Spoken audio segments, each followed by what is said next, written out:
Hey, Carly, could you do me a favor and stop by the supermarket to pick up some fruit for Hendrix? He's been craving something sweet and juicy lately. Sure, no problem. What kind of fruit does he like? I want to make sure I get something he'll really enjoy. He absolutely loves Yubari King melons and Densuke watermelons. They're his all-time favorites. He can't get enough of them. Yubari King melons and Densuke watermelons? I've never heard of those before. Are they really that good? They're incredible. They're some of the most expensive and rare fruits in the world, with a sweet and juicy flavor that's unlike anything else. Once you try them, you'll never want to go back to regular fruit again. Wow, they sound amazing. How much did they cost? I want to make sure I bring enough money with me. Well, a Yubari King melon can go for up to $3,000, and a Densuke watermelon can cost around $6,000.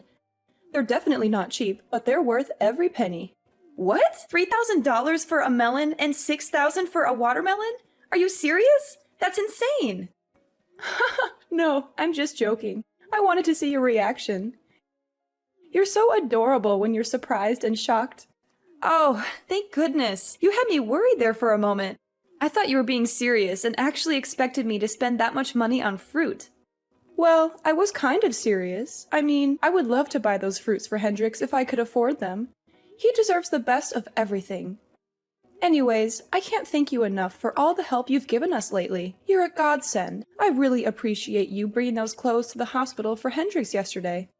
It's my pleasure, Helena. I'm happy to help out in any way I can. I'm so relieved that he's recovering well now. I was terrified when I heard that he had a bad fall and broke some bones. Me too, Carly. We're so sorry for causing all this trouble and making you worry. You shouldn't have to do all these chores that I've asked you to do, but it should be me or one of the boys taking care of them. But Hudson is always swamped with work and stays late at the office every day. Shane just got an offer to work for a new company, so he's really busy preparing for that and won't help me out. I can't drive anymore because of my medication, so I'm not able to visit the hospital very often. That's why I've been relying on you so much. I feel bad for imposing on you like this. You must have your own things to do. You're just so nice and competent that it's hard for me not to ask you. It must be exhausting driving back and forth between my house and the hospital. And you even took Hendrix's dirty laundry home and washed it at your place? That's so thoughtful of you. Don't mention it, Helena. It's really no big deal. We're going to be family soon, after all. It doesn't take much time or effort for me to do these things. The hospital is not far from where I live, and I didn't know what to do with the laundry. I was going to drop it off at your place, but nobody was there. So I just took it home with me and washed it. That's very sweet of you, but there were some issues with how you did the laundry. The way you fold the clothes is kind of odd. If you fold them like that, they'll get all wrinkled and creased. Oh, I'm sorry about that. I didn't know there was a right way to fold clothes. My mom always used to fold her clothes like that, so I just copied her. Next time you come over, I'll show you the proper way to fold clothes.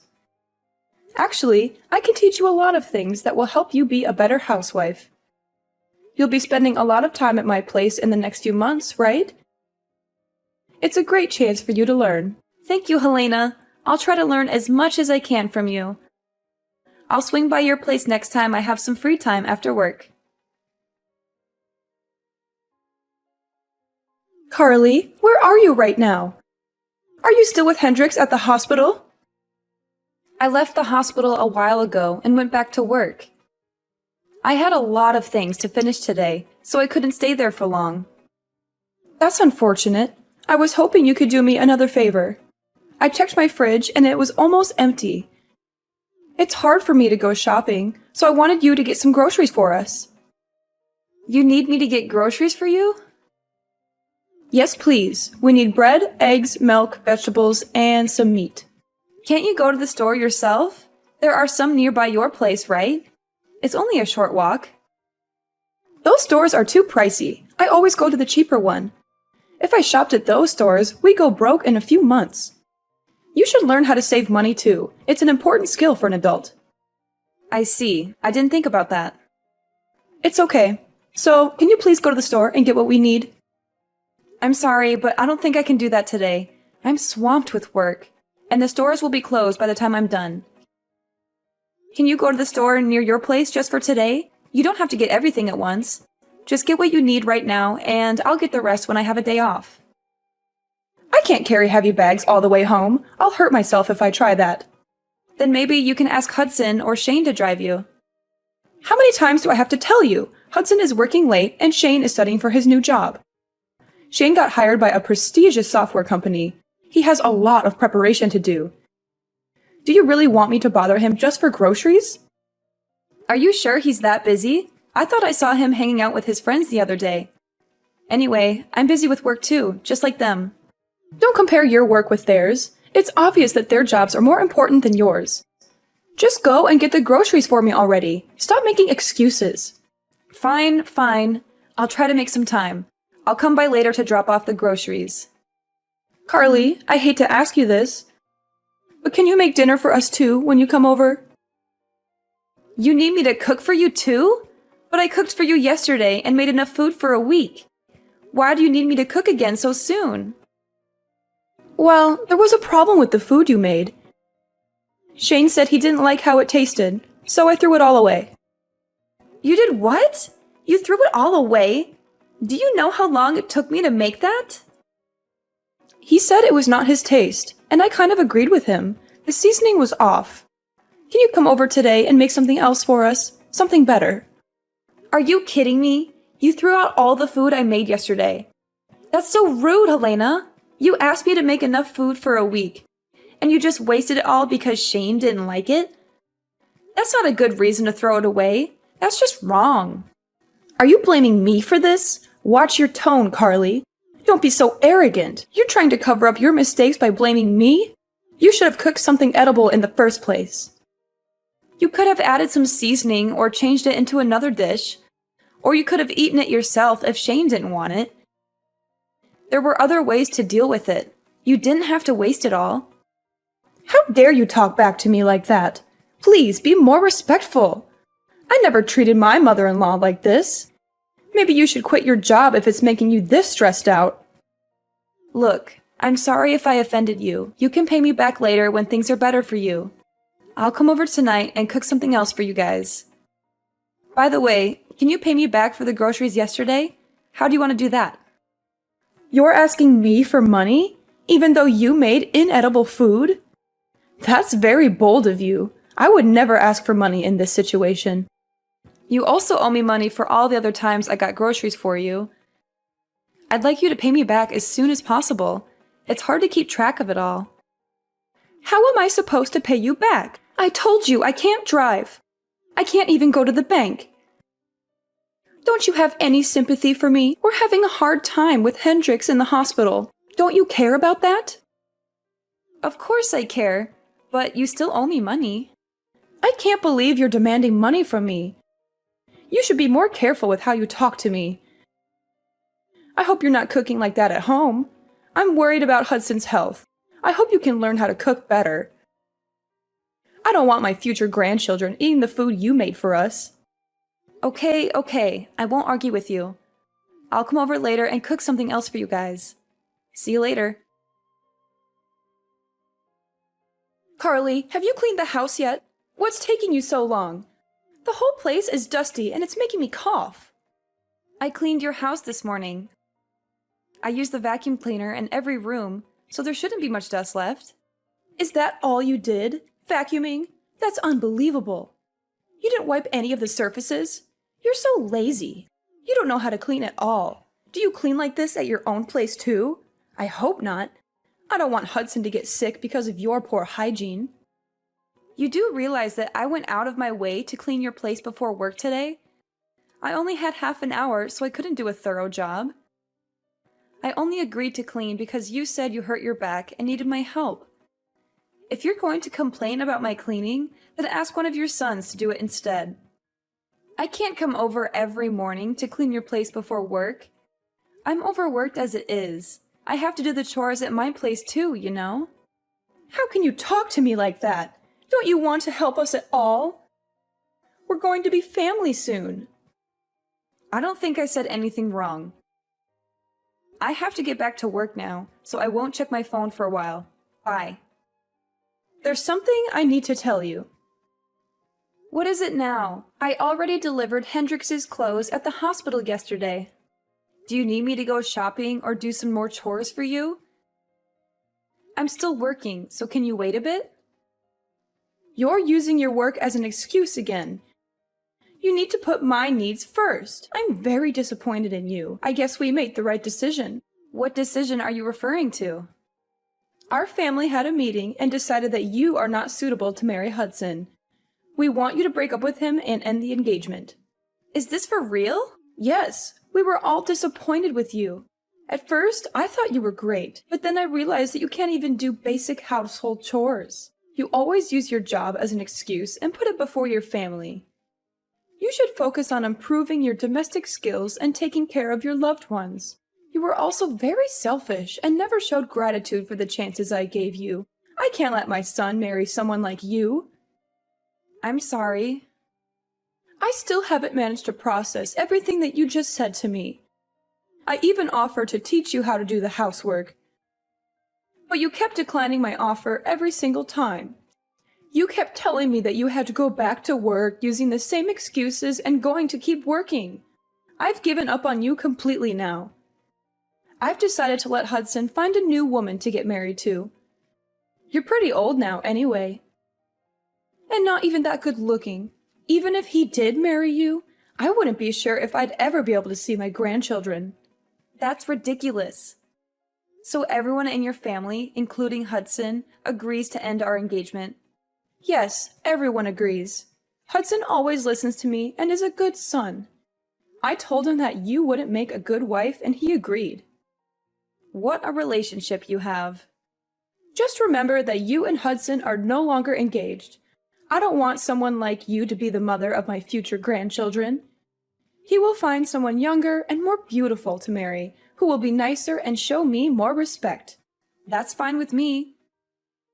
If this is how you're going to talk to me, then I'm happy to end the engagement. I'm glad you understand.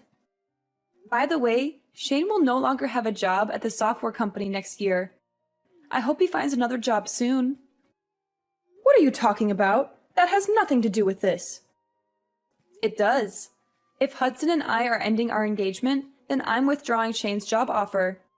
There's no need for me to be kind to your family anymore. I only offered him the job because I wanted to help out. He did not interview very well at all, and I felt bad about offering him the position in the first place. I have absolutely no idea what you're talking about. You don't have the authority to take back Shane's job offer. Have you gone completely crazy? Now that you're no longer engaged. I haven't gone crazy at all. Of course I have the authority to take back a job offer. I run this branch of the company after all. What did you just say? There's no way that you run a software company. Someone like you? I don't believe you one bit. Not the whole company, just this branch. I thought I told you that I manage a small department of a company when we first met. I don't remember you telling me that. It's hard to believe that you're a manager, even if it's just a small office. I interned at the company in college and was hired after graduation. My father worked there and helped open this branch, so I knew many of the higher-ups. I took over this office a few years ago. I can't believe you never mentioned this. Your husband knows about it. He asked me to find Shane a job there. I only offered Shane the position because Hendrix asked me so many times. Hendrix knew about this? Why didn't he tell me? Did you really think Shane got the job offer on his own? His resume is definitely not good enough to work for a company like ours on his own merits. He doesn't have the accolades or grades required to work at this company. As I understand it, he was a legacy student at the university because Hendrix and his father went there and donated money. He barely ever studied and spent his entire time partying. Do you really think someone like that would really get a job offer from a company like mine? Hendrix was worried about him and begged me to offer him a job. I only did it to give him a chance to change his life. So Shane only got the job offer because of you and Hendrix? Yes, and now that I'm not marrying Hudson, I'm going to cancel the offer and find someone more capable. Wait, please don't do that. We were all so happy that Shane got such a great job offer. Don't ruin his future. You know what? I'll let you and Hudson get married. No more calling off your engagement. I'm sorry I even brought that up. Everything's fine now, right? There's no need for you to take back Shane's job offer. No, it's not okay. Not even close. Do you have any idea how you've been treating me these past few weeks? You've made me do most of your grocery shopping, housework, and trips to the hospital in your place. I was kind enough to do all this by finding time before and after work, even though I was exhausted every single day. And on top of that, you still haven't paid me back for any of the grocery shopping I did for you. I think that I've been doing more than enough for you and your family, especially considering I'm not even married to Hudson yet. We're only engaged right now. And now you have the audacity to tell me that I'm unattractive and that my cooking is terrible? You want me to end our engagement now? I'd be more than happy to. Can you please calm down and take a deep breath? I take it all back, every single word. You have my permission to marry Hudson. Are you happy now? Can we move on from this? No, I don't want to marry him anymore. After everything that's happened, all the feelings that I had towards him have vanished. He should have helped with the groceries, housework, and hospital trips since it's his family. But he didn't lift a finger. I don't want a guy who doesn't look after me and only listens to his mother. And why are you saying that you're forgiving me? Shouldn't it be the other way around? You should be the one asking for my forgiveness. I didn't have a good moment to apologize until now. But please know that I do feel terrible about everything that's happened. Can you find it in your heart to forgive me? That's not a proper apology. Even children know how to say sorry and apologize properly. How about you learn some manners before criticizing me for my appearance and my housework? Okay. You're right. I'm sorry. It was all my fault, and I deeply regret everything that has happened. Please forgive me. It's too late for that now. The damage has been done. I'm happy to end things with Hudson, and will hire a lawyer to make sure everything goes smoothly and is handled properly. And you better pay me back all the money you owe me for groceries and gas. Wait, hold on a minute. Don't get too ahead of yourself. I've told you that I'm sorry, and I think that you and Hudson should stay together. You two are perfect for each other. Go ahead and get married. I'd be happy to help you prepare for the wedding. I'll never do anything stupid like that ever again, and I'll pay you back all the money that I owe you. I'm begging you, please forgive me. I'm sorry, but I've already made up my mind. It's way too late for any apologies. I've already seen what kind of people you and Hudson really are. I'm so glad all this happened before we got married. At least I have a way out now. I should thank you for showing me your true self. You saved me from making the biggest mistake of my life, marrying Hudson. I'm so happy right now. It feels like a huge weight off my shoulders. Anyway, I think that it'd be weird for us to keep in touch now. I'm no longer engaged to your son, so the two of us have no connection to each other anymore. I guess we're just going to be strangers to each other from this moment on. I'm going to block your number now. It was nice knowing you. Thanks for the warning and all the red flags that you so kindly showed me. What are you doing? We still have a lot to talk about. I won't let you block me and run away. Well, too bad. I'm busy and have to go now. Bye forever. I'm telling you to wait. Why aren't you listening to me? After our text messages, Helena and her family tried to come and see me in person to apologize. But I didn't have to deal with them as I went out after work with my friends to celebrate my liberation from Helena and her family. In the next few weeks, they all came to my office to apologize and talk to me directly. They cried and begged for forgiveness, but I brushed them off as much as I could. I worked things out with my lawyer and finally ended my engagement with Hudson and recovered all the money the family owed to me. Helena's husband was finally released from the hospital after recovering from his injury. When he found out about all the drama that had happened, he was appalled by Helena's actions and filed for divorce. They are now living apart. Hudson still had feelings for me even after our engagement ended, and kept living in our old apartment because he was nostalgic or something. But he couldn't pay the rent for the place by himself, so he ended up moving back into his parents' house. Shane, of course, had to search for a new job as I revoked his job offer. Unfortunately, his lackluster resume and lack of motivation made it difficult for him to get another job offer. He may be jobless for a long time. All three of them are currently living together and are all very stressed out with their current lives. Their neighbors can hear them constantly arguing every single day. I guess they all reaped what they sowed for how they treated me in the past few months. Meanwhile, my life has been wonderful ever since I split up with Hudson. About 6 months later, I started dating a new guy that I really connect with. We have a great relationship, and I plan on marrying him soon. He has a great personality and a very successful career. Unlike someone, both my personal life and work life are going so well right now. I'm so glad that I severed ties with that family before it was too late. I'm really happy with my life right now and hope things stay like this for a long time.